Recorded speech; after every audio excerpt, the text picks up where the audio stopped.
দিন দশেক পরে জানালা দিয়ে তাকিয়ে দেখি দোস্ত মোহাম্মদ। ছুটে গিয়ে দরজা খুলে কাবুলি কায়দায় ভালো আছেন তো, মঙ্গল তো, সব ঠিক তো বলতে আরম্ভ করলুম। কিন্তু আশ্চর্য হয়ে লক্ষ্য করলুম দোস্ত মোহাম্মদ কোনো সাড়া শব্দ না দিয়ে আপন মনে কী সব বিড়বিড় করে বলে যাচ্ছেন।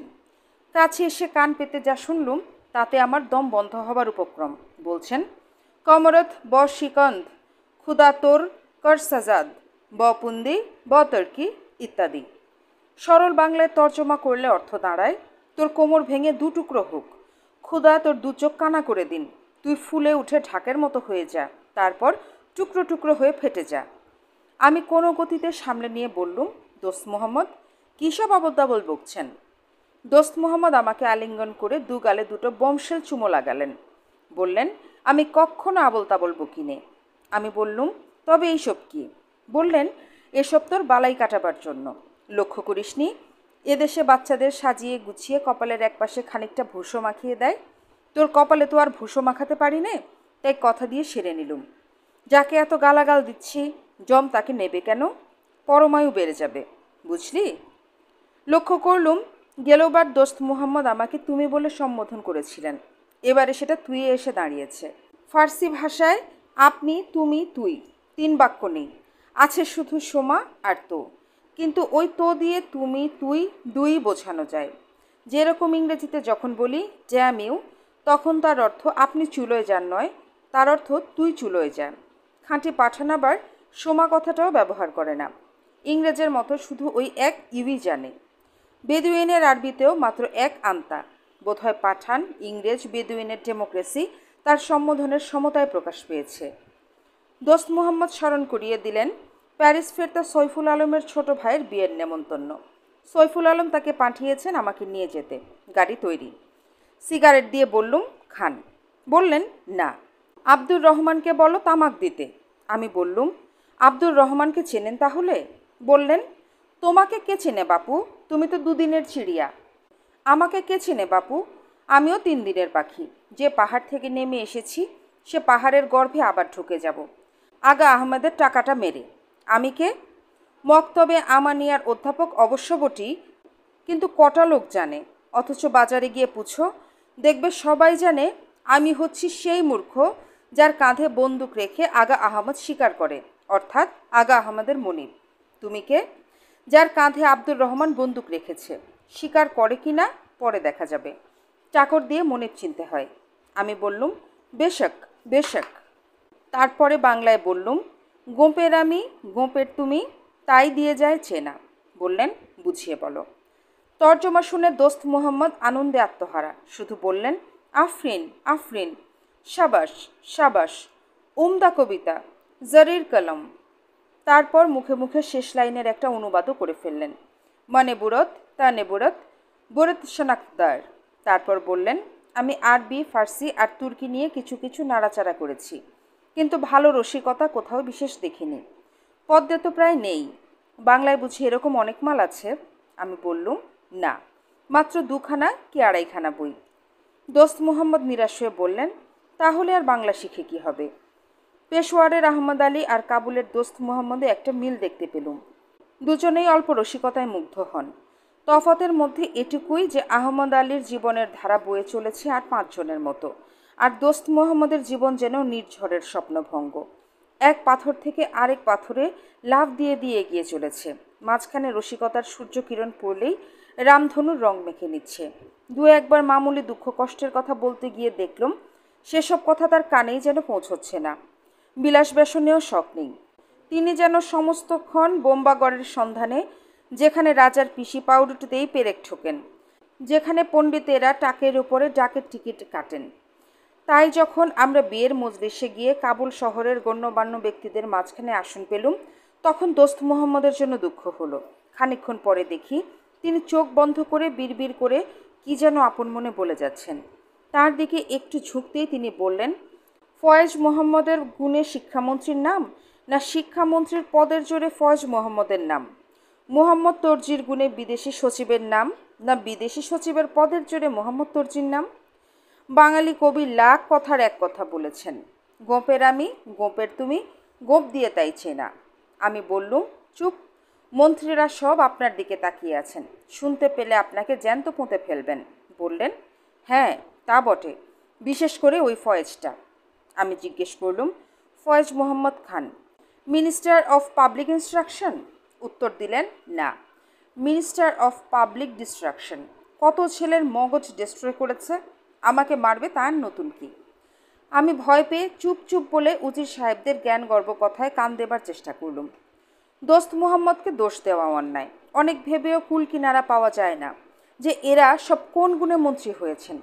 লেখাপড়ায় একজন যেন বিদ্যার সাগর, দুনিয়ার কোনো খবর রাখার চারও কারণেই। বেশিরভাগই একবার দুবার ইউরোপ হয়ে এসেছেন, কিন্তু সেখান থেকে দু একটা শক্ত ব্যাধি ছাড়া যে কিছু সঙ্গে এনেছেন তা তো কথাবার্তা থেকে ধরা পড়ে না। ছোকরাদের মধ্যে যারা গালগপ্পে যোগ দিল তারা তবু দু একটা পাশ দিয়ে এসেছে। বড়দের যারা অবজ্ঞা অবহেলা সত্ত্বেও মুখ খুললেন তাদের কথাবার্তা থেকে ধরা পড়ে যে আর কিছু না হোক তাদের অভিজ্ঞতা আছে। কিন্তু এই উজিরদের দল না পারে উঠতে, না পারে সাঁতার কাটতে, চলন যেন ব্যাঙের মতো এলোপাতাড়ি, থপথপ। কাবুলের বহু জিনিস বহু প্রতিষ্ঠান দেখে মনে দুঃখ হয়, কিন্তু এই মন্ত্রিমণ্ডলীকে দেখে কনফুৎসিয়রের মতো বলতে হয়, আমি লইলাম ভিক্ষাপাত্র, সংসারে প্রণিপাত। সৈফুল আলম এসে কানে কানে বললেন, একটু বাদে দক্ষিণের দরজা দিয়ে বেরিয়ে আসবেন, আমি দোরের মোড়ায় আপনাদের জন্য অপেক্ষা করছি। দোস্ত মোহাম্মদ না শুনেও মাথা নাড়িয়ে প্রকাশ করলেন যে তিনিও আসছেন। মজলিস থেকে বেরিয়ে যেন দম ফেলে বাঁচলুম।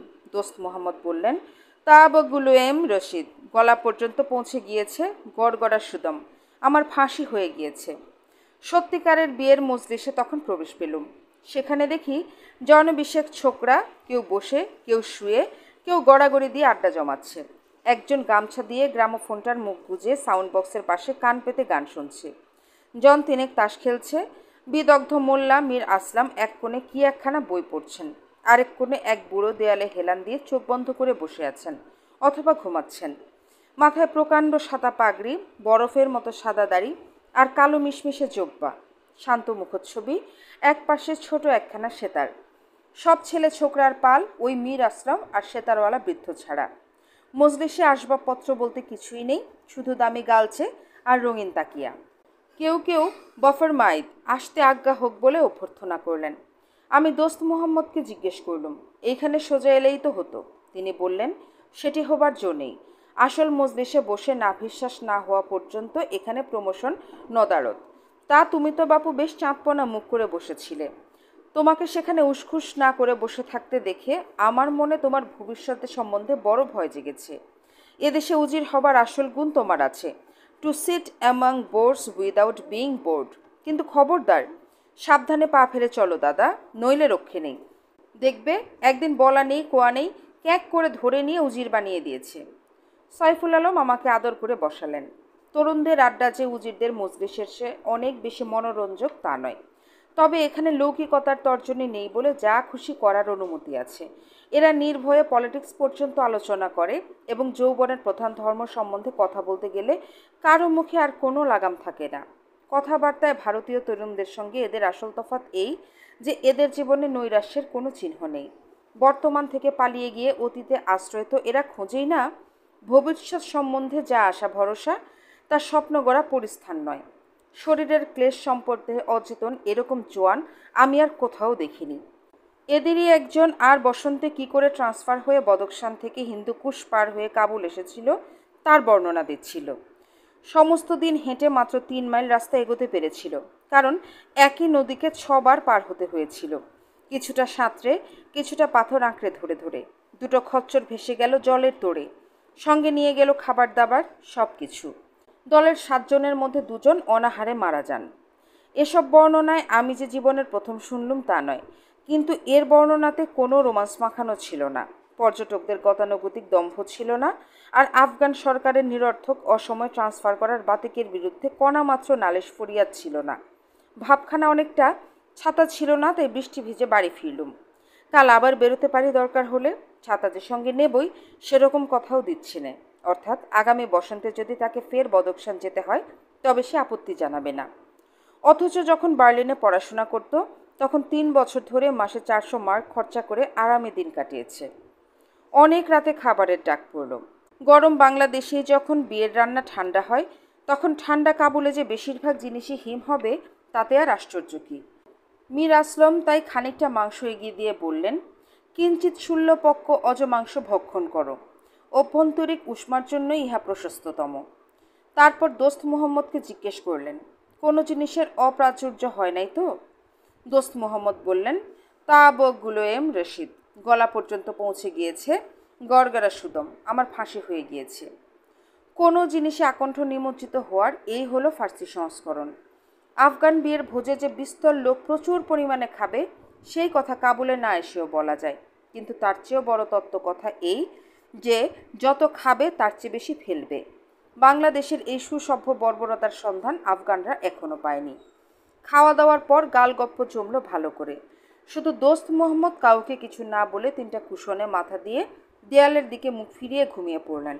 আমার বাড়ি ফিরবার ইচ্ছা করছিল, কিন্তু আবহাওয়া থেকে অনুমান করলাম যে রেওয়াজ হচ্ছে মজলিসের 5 জনের সঙ্গে গোষ্ঠী সুখ অনুভব করা, নয় নির্বিকার চিত্তে অকাতরে ঘুমিয়ে পড়া। বিয়ে বাড়িতে হই হুল্লোড়, কড়া বিজলিবাতি আফগানের ঘুমের কোনো ব্যাঘাত জন্মাতে পারে না। রাত ঘনিয়ে আসার সঙ্গে সঙ্গে একজন একজন করে প্রায় সবাই ঘুমিয়ে পড়লেন। সৈফুল আলম আমাদের আরেক প্রস্থ চা দিয়ে গেলেন। মীর আসলমের ভাষা বিদগ্ধ থেকে বিদগ্ধতর হয়ে যখন প্রণয়ের যজ্ঞ ভস্যের মতো পুতপবিত্র হবার উপক্রম করেছে, তখন তিনি হঠাৎ চুপ করে গেলেন।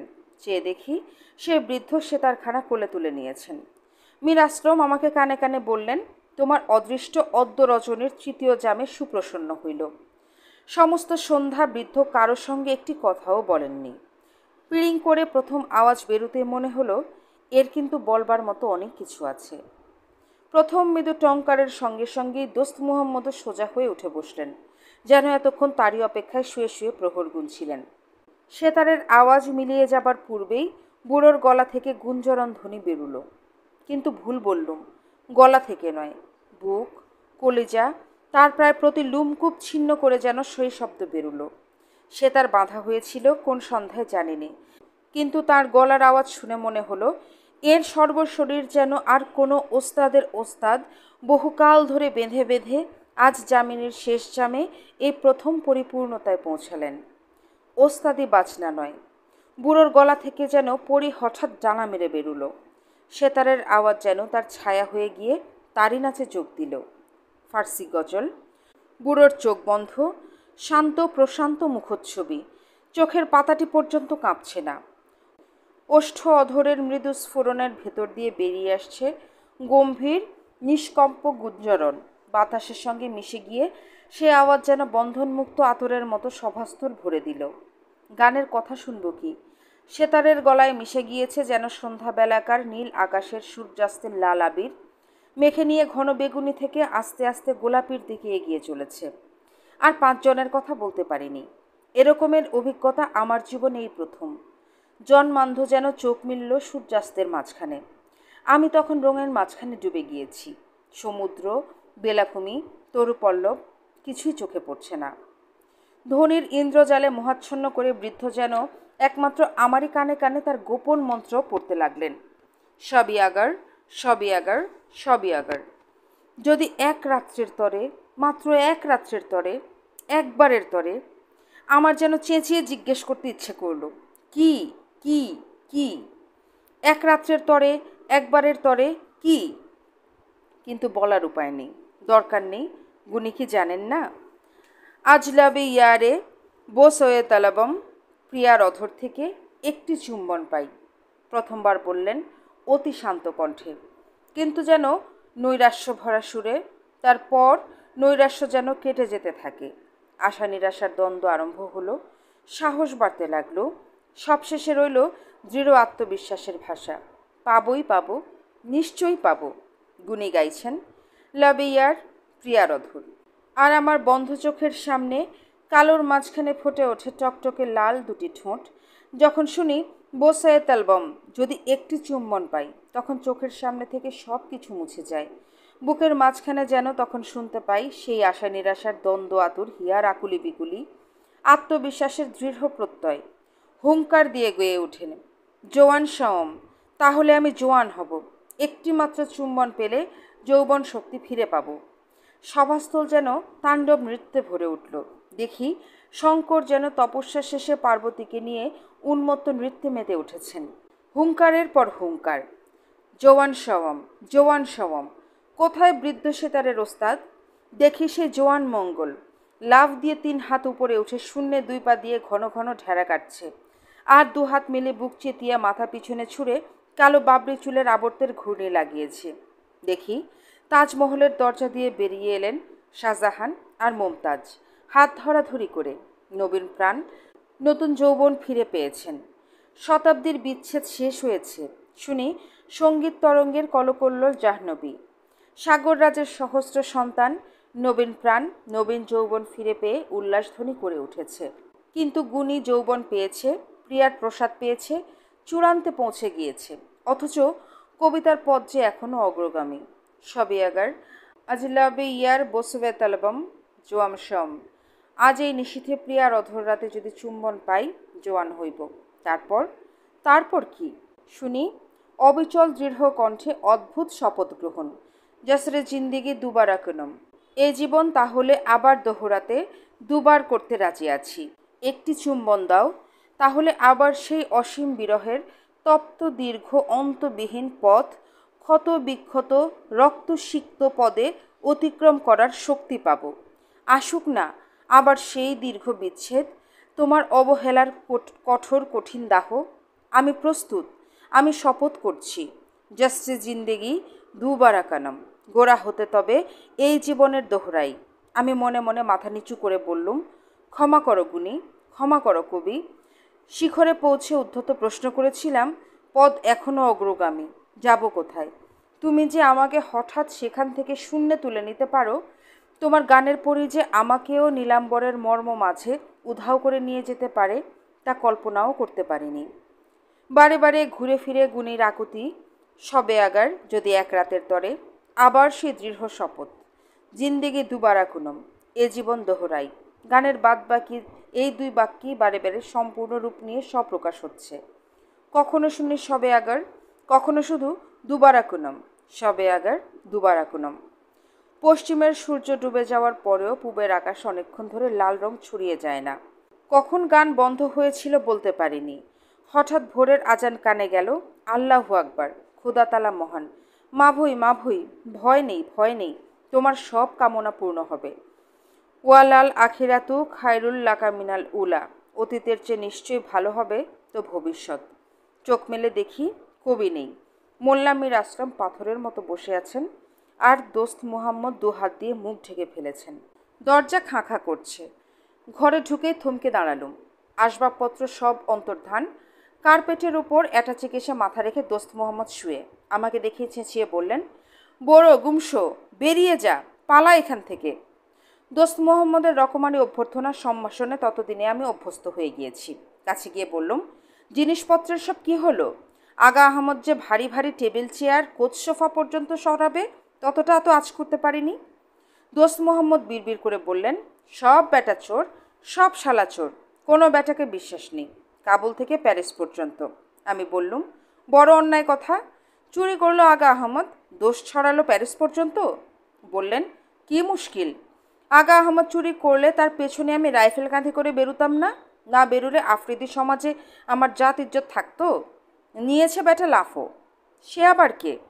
পরশু এসে পৌঁছেছে, ফরাসি অধ্যাপক, লবে দরিয়ায় বাসা বেঁধেছে, বেশ বাড়িখানা। আফগান সরকারের যত আদিক্ষেতা আত্মী সব বিদেশিদের জন্য। আমি বললুম, চোরকে? তার সাকেন ঠিকানা সব যখন জানেন, তখন মাল উদ্ধার। বললেন, আইনে দেয় না। বেচারির দুঃখ করছিল, কোথাও আসবাবপত্র পাচ্ছে না। আমি বললুম, আমার বাড়িতে বিস্তর আছে। ফরাসি জানো তো, book the mobile, full the mobile, তা দ্য মোবাইল। বেটাকে তো দেখিয়ে দিলুম বিস্তর মাল, কত বিচিত্র কায়দায় ফরাসিতে বলা যায়। শুনে বেটা দুসরা আফগান লড়াইতে গোরা সেপাইয়ের মতো কচু কাটা হয়ে শুয়ে পড়ল। আমি বিরক্ত হয়ে বললুম, শুয়ে পড়ল কোথায়? এসে তো দিব্যি সব কিছু ঝেঁটিয়ে নিয়ে গেল। দোস্ত মোহাম্মদ আপত্তি জানিয়ে বললেন, তওবা তওবা, নিজে এলে কি আর সব নিয়ে যেত? দেখতো না ভিটেতে কবুতর চড়ার মতন অবস্থা হয়ে উঠেছে। আমি সব পাঠিয়ে দিলুম। আমি চটে গিয়ে বললুম, বেশ করেছ, এখন মরো হিমে শুয়ে। এক লাফ দিয়ে দোস্ত মোহাম্মদ আমার গলা জড়িয়ে ধরে বললেন, বলিনি, তখন বলিনি, পারবি নি রে, পারবি নে, তোকে আপনি বলা ছাড়তেই হবে। কিন্তু তুই ভাই রেকর্ড ব্রেক করেছিস, ঝাড়া 15 দিন আপনি আপনি চালিয়েছিস। আমি বললুম, বেশ বেশ, কিন্তু স্বেচ্ছায় যখন সব কিছু বিলিয়ে দিয়েছ, তখন দুনিয়ার শুদ্ধ লোককে চোর চামার কটুকাটব্য করছিলে কেন? কাউকে বলবি নে, শুনেই ভুলে যাবি। তবে বলি শোন, তুই যখন ঘরে ঢুকলি তখন দেখলুম তোর মুখটা বড্ড ভার। হয়তো দেশের কথা ভাবছিলি, নয় কাল রাত্রিরে গানের খোয়াব কাটিয়ে উঠতে পারিসনি। কেন যে খ্যাপারা এরকম ভূতেরে গান গায় তা সে যাকগে, কিন্তু তোর মুখ দেখে মনে হলো তুই বড্ড বেজার। তাই যা সব বানিয়ে তোকে চটিয়ে সব কথা ভুলিয়ে দিলুম। দেখলি কায়দাখানা? আমি বললুম, খুব দেখলুম। আমাকে বেকুব বানালে। তোমাকে বেকুব বানায় আগা আহমদ, আর তুমি বেকুব বানালে আমাকে। তার নতুন কিছু নয়। আমাদের দেশে একটা দোহা আছে, সমন দমন রাবণ আর রাবণ দমন রাম, শ্বশুর দমন শাশুড়ি আর শাশুড়ি দমন হাম। ঢিলে গল্প, কাঁচা রসিকতা, কিন্তু দোস্ত মোহাম্মদ নবীনের মতো যাহা পায় তাহাই খায়। মুখে হাসি লেগেই আছে। আমি বললুম, সব বুঝেছি, কিন্তু একটা খাট তো অন্তত। কেন, মাটিতে শোবে নাকি? দোস্ত মোহাম্মদ বললেন, তবে আসল কথাটা এই বেলা শোনো। বিলেতি আসবাবপত্রে আমি কখনো আরাম বোধ করিনি, 10 বছর চেষ্টা করার পরেও। অথচ পয়সা দিয়ে কিনেছি, ফেলতে গেলে মায়া লাগে। এতদিনে যখন সুযোগ মিলল, তখন নতুন করে জঞ্জালার জুটাবো কেন? এইবার আরাম করে পাঠানি কায়দায় ঘরময় মই চষে বেড়াবো। খাট থেকে পড়ে গিয়ে কোমর ভাঙার ভয় আর নেই। আমি বললুম, কোমরত ন শিকনত, তোমার কোমর ভেঙে 2 টুকরা না হোক। কথা ছিল দুজনে একসঙ্গে বগদানব সাহেবের বাড়ি যাব। পূর্বেই বলেছি, ফরাসি দূতাবাসে বগদানব সাহেবের বৈঠকখানা ছিল বিদেশি মহলের কেন্দ্রভূমি। বাগান থেকেই শব্দ শুনে তার আভাস পেলুম। ঘরে ঢুকে দেখি এক পাল সাহেব মেম। আমাকে ঘরের মাঝখানে দাঁড় করিয়ে বগদানব সাহেব চোস্ত ফরাসি ভাষায় দুরস্ত ফরাসি কায়দায় বললেন, পেরমেতে মোয়া লা প্লেজির দ ভু প্রেজাঁতে, অনুমতি যদি দেন তবে আপনাদের সামনে অমুককে নিবেদন করে বিমলানন্দ উপভোগ করি। তারপর এক একজন করে সকলের নাম বলে যেতে লাগলেন। আমি বলি, হাডুডু। তাদের কেউ বলেন আশাতে, কেউ বলেন শার্মে, কেউ বলেন রাভি। অর্থাৎ আমার সঙ্গে পরিচিত হয়ে কেউ হয়েছেন এনহ্যান্সেড, কেউ চার্মড, কেউ বা রেভিস্ট। একেই বলে ফরাসি ভদ্রতা। এরা যখন গ্রেতা গার্বো বা মার্লেনে দিত্রিসের সঙ্গে পরিচিত হয়ে সত্যি সত্যি এনচ্যান্টেড হন, তখন কি বলেন তার সন্ধান এখনও আমি পাইনি। মসিয়ে লাফো গল্পের ছেঁড়া সুতার খেই ধরে বললেন। তারপর বাদশাহ আমায় জিজ্ঞেস করলেন, ফরাসি শিখতে 6 মাসের বেশি সময় লাগার কথা না? আমি বললুম, না হুজুর, অন্তত 2 বছর লাগার কথা। বগদানব সাহেব বললেন, করেছেন কি? বাদশার কোনো কথায় না বলতে আছে? দিবাদি প্রহরে প্রখর রৌদ্রালোকে যদি হুজুর বলেন, পশ্য পশ্য, নীলাম্বরের ললাট দেশে চন্দ্রমা কি প্রকারে শ্বেতচন্দ্র প্রলেপ করেছেন, আপনি তখন প্রথম বলবেন, হুজুরের যে পুত পবিত্র পদদয় অনাদিকাল থেকে অসীমকাল পর্যন্ত মণিমাণিক্য বিজড়িত সিংহাসনে বিরাজমান, এ গোলাম এই পদরজ স্পর্শ লাভের আশায় কুরবানি হতে প্রস্তুত। তারপর বলবেন, বাধা দিয়ে মাদাম লাফো বললেন, সম্পূর্ণ মন্ত্রোচ্চারণে যদি ভুলচুক হয়ে যায়, দৈর্ঘ্য তো কিছু কম নয়। বগদানব সাহেব সদয় হাসি হেসে বললেন, স্বল্প অল্প রদবদল হলে আপত্তি নেই। মণিমাণিক্যের বদলে যদি হীরা জহরত বলেন, পদরজের পরিবর্তে যদি পদধূলি বলেন, তাতেও বাধবে না। তারপর বলবেন, হুজুরের কি তীক্ষ্ণ দৃষ্টি, চন্দ্রমা সত্যিই কি অপূর্ব বেশ ধারণ করেছেন, এবং নক্ষত্রমণ্ডলী কতই না নয়নাভিরাম। ইতালির সিন্নোরা দিদাগ্য জিজ্ঞেস করলেন, তবে কি ভদ্রতা বজায় রেখে হুজুরকে সত্যি কথা জানাবার কোনো উপায় নেই? এই মনে করেন মসি লাফো যদি সত্যি সত্যি জানতে চান যে ফরাসি শিখতে 2 বছর লাগে? বগদানব বললেন, নিশ্চয়ই আছে। বাদশাহ যখন বলবেন 6 মাস, আপনি তখন বলবেন, নিশ্চয়ই হুজুর, 6 মাসেই হয়।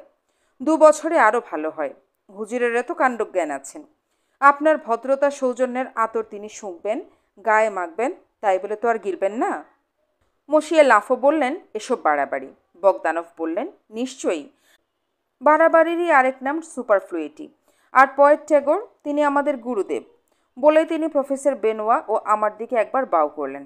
বললেন, আর্টের সৃষ্টি হয়েছে সুপারফ্লুইটি থেকে। আমার দিকে তাকিয়ে তাকিয়ে বললেন, কথাটা বোঝাতে গিয়ে তিনি শাস্ত্রী মশাইকে কি চমৎকার একটা তুলনা দিয়েছিলেন না? আমি বললুম, কাঠের ডান্ডা লাগানো টিনের ক্যানেস্তারায় করে রাধুমালের নাইবার জল আনার মধ্যে আর নন্দলাল কর্তৃক চিত্রবিচিত্র মৃৎপাত্র ভরে সরসী তন্নঙ্গী সুন্দরের জল আনার মধ্যে যে সুপার ফ্লুয়েরিটির তফাৎ, তাই আর্ট। বগদানক সাহেব উৎসাহিত হয়ে বললেন, শুধু আর্ট? দর্শন, বিজ্ঞান, সব কিছু, কালচার বলতে যা বুঝি, সবের সুপার ফ্লুইডিটি থেকে এসেছে, বাড়াবাড়ি থেকে। অধ্যাপক ভ্যাসা বললেন, কিন্তু এই কালচার যখন চরমে পৌঁছায় তখন গুরুচণ্ডালে এত পার্থক্য হয়ে যায় যে বাইরের শত্রু এসে যখন আক্রমণ করে তখন সে দেশের সব শ্রেণী এক হয়ে দাঁড়াতে পারে না বলে স্বাধীনতা হারায়, যেমন ইরান। আমি বললুম, ভারতবর্ষ। পোলিশ মহিলা মাদাম ভরভোচিয়েভিচি বললেন, কিন্তু ইংরেজ, তারা তো সভ্য, তাদের গুরুচণ্ডালেও তফাৎ অনেক, কিন্তু তারা তো সবসময় এক হয়ে লড়তে পারে। বগদানভ জিজ্ঞেস করলেন, কাদের কথা বললেন মাদাম? ইংরেজের। ওই যারা ইউরোপের পশ্চিমে একটা ছোট্ট দ্বীপে থাকে। মজলিসে কেউ ইংরেজ ছিল না, সবাই ভারী খুশি। আমি মনে মনে বললুম, আমাদের দেশেও বলে চড়ুয়া। অধ্যাপক ভ্যাসা বললেন, বগদানভ ঠিকই অবজ্ঞা প্রকাশ করেছেন। ইংরেজের ভেতরে অনেক খানদানি বংশ আছে সত্যি, কিন্তু গুরু চণ্ডালে যে বৈদগ্ধের পার্থক্য হবে সে কোথায়? ওদের তো থাকার মধ্যে আছে ওই এক সাহিত্য। সঙ্গীত নেই, চিত্রকলা নেই, ভাস্কর্য নেই, স্থাপত্য নেই। শ্রেণীতে শ্রেণীতে যে পার্থক্য হবে তার অনুভূতিগত উপকরণ কোথায়? অথচ ফ্রান্সে এসব উপকরণ প্রচুর। তাই দেখুন, ফরাসিরা এক হয়ে লড়তে জানে না, শান্তির সময় রাজ্য পর্যন্ত চালাতে পারে না। যে দেশে আছি তার নিন্দে করতে নেই, কিন্তু দেখুন, এক ফোঁটা দেশ অথচ স্বাধীন। মাদাম ভরভোচিয়েভিচি বললেন, এ দেশেও তো মোল্লা আছে। দোস্ত মোহাম্মদ বললেন, কিছু ভয় নেই মাদাম, মোল্লাদের আমি বিলক্ষণ চিনি। ওদের বেশিরভাগ যেটুকু শাস্ত্র জানে আপনাকে সেটুকু আমি 3 দিনেই শিখিয়ে দিতে পারবো, কিন্তু মেয়েদের মোল্লা হওয়ার রেওয়াজ নেই। মাদাম চটে গিয়ে বললেন, কেন নেই? দোস্ত মোহাম্মদ দীর্ঘ নিঃশ্বাস ফেলে বললেন, দাড়ি গজায় না বলে। ভ্যাসা সান্ত্বনা দিয়ে বললেন, মোল্লাই হন আর যাই হন, এদেশের মেয়ে হয়ে জন্মালে সে আপনাকে বোরকার আড়ালে থাকতে হতো। আমাদের ক্ষতিটা বিবেচনা করুন। সবাই এক বাক্যে, ওই madam, see see madam. Chorus সমাপ্ত হলে দোস্ত মোহাম্মদ বললেন, কিন্তু পর্দা প্রথা ভালো। যেন 8খানা অদৃশ্য তলোয়ার খোলার শব্দ শুনতে পেলুম। চোখ বন্ধ করে দেখি, দোস্ত মোহাম্মদের মুন্ডুটা গড়িয়ে গড়িয়ে আফ্রিদি মুল্লুকের দিকে চলেছে। না, কল্পনা। শুনি দোস্ত মোহাম্মদ বলছেন, ধর্ম তো বলুন মশাইরা, মাদাম ভরভোচিয়েভিচি, মাদাম লাফো, সিন্নোরা দিদাগোর মতন সুন্দরী সংসারে কয়টি? বেশিরভাগই তো কুৎসিত। পাইকারি পর্দা চালালে তাহলে ক্ষতির চেয়ে লাভ বেশি নয় কি? মহিলারা কিঞ্চিত শান্ত হলেন, কিন্তু মাদাম ভরভোচিয়েভিচি পোলিশ, উষ্ণ রক্ত। জিজ্ঞাসা করলেন, আর পুরুষদের সবাই বুঝে খাপস্রোত অ্যাডোনিস, তারাই বা বোরকা পরে না কেন শুনি? দোস্ত মোহাম্মদ বললেন, তাই তো পুরুষদের দিকে মেয়েদের তাকানো বারণ। মজলিসে হট্টগোল পড়ে গেল। মেয়েরা খুশি হলেন না বেজার হলেন ঠিক বোঝা গেল না। কুয়াশা কাটিয়ে সিন্নোরা দিগাদো দোস্ত মোহাম্মদকে জিজ্ঞেস করলেন, সুন্দরের অপ্রাচুর্য বলেই কি আপনি বিয়ে করেননি? দোস্ত মোহাম্মদ একটুখানি হাঁ করে বাঁ হাত দিয়ে ডান দিকের গাল চুলকাতে চুলকাতে বললেন, তা নয়, আসল কথা হচ্ছে কোনো একটি সুন্দরীকে বেছে নিয়ে যদি তাকে বিয়ে করি তবে তার মানে কি এই নয় যে আমার মতে দুনিয়ার আর সব মেয়ে তার তুলনায় কুৎসিত? একটি সুন্দরের জন্য দুনিয়ার সব মেয়েকে এরকম বেইজ্জত করতে আমার প্রবৃত্তি হয় না। সবাই খুশি, আমি বিশেষ করে। পাহাড়ি আফগান বিদগ্ধ ভ্যাসাকে শিবালরিতে ঘায়েল করে দিল বলে। ইরানি রাজদূতাবাসের আগা আদিব এতক্ষণ চুপ করে বসেছিলেন। বললেন, তবেই আফগানিস্তানের হয়েছে। ইরানি কায়দায় নকল করে আফগানিস্তানেরও কপাল ভাঙবে। ইরান কিন্তু ইতোমধ্যে হুঁশিয়ার হয়ে গিয়েছে। শাহ বাদশার সঙ্গে কথা বলবার যেসব কায়দা বগদানব সাহেব বললেন সেগুলো তিনি 10 বছর আগেই ইরানে শিখেছিলেন। এখন আর সেদিন নেই। সব রকম এটিকেটের বিরুদ্ধে সেখানে এখন জোর আন্দোলন আর ঠাট্টা মশকরা চলছে। ঘরে ঢোকার সময় যে সামান্য ভদ্রতা একে অন্যকে দেখায় তার বিরুদ্ধে এখন পর্যন্ত কবিতা লেখা হয়। শুনে শুনে একটা তো আমারই মুখস্থ হয়ে গিয়েছে। আপনারা শোনেন তো বলি। সবাই উৎসাহের সঙ্গে রাজি হলেন। আগা আদিব বেশ রসিয়ে রসিয়ে আবৃত্তি করে গেলেন, ক্ষুধা তুমি দিলে বহুত জ্ঞান, শেষ রহস্য এই বাড়িতে করো সমাধান। ইরান দেশের লোক, কসম খেয়ে বলতে পারি নয় এরা উজবুক। বিদ্যে আছে, বুদ্ধি আছে, সাহস আছে ঢের। সিঙ্গি লড়ে, মোকাবেলা করে ইংরেজের। তবে কেন ঢুকতে গেলেই ঘরে সবাই এমন ঠেলাঠেলি করে? দোরের গোড়ায় চমকে দাঁড়ায়, ভেতর পানে চায়। আপনি চলুন, আপনি ঠুকুন, দাঁড়িয়ে কিন্তু ঠায়। হাসি খুশি বন্ধ হঠাৎ, গল্প যে যায় থেমে। ঠেলাঠেলির মধ্যিখানে সবাই গেছে ঘেমে। অবাক হয়ে ভাবি সবাই, কেন এমন করে? দিবাদি প্রহরে কি হয় ঘরের মাঝে ভূত? তবে কি যমদূত, সলমনের জিন, কিংবা গিলোটিন? ঢুকলে পরেই কপাত করে কেটে দেবে গলা। তাই দেখি কি দৌড়ে এসে বন্ধ সবার চলা।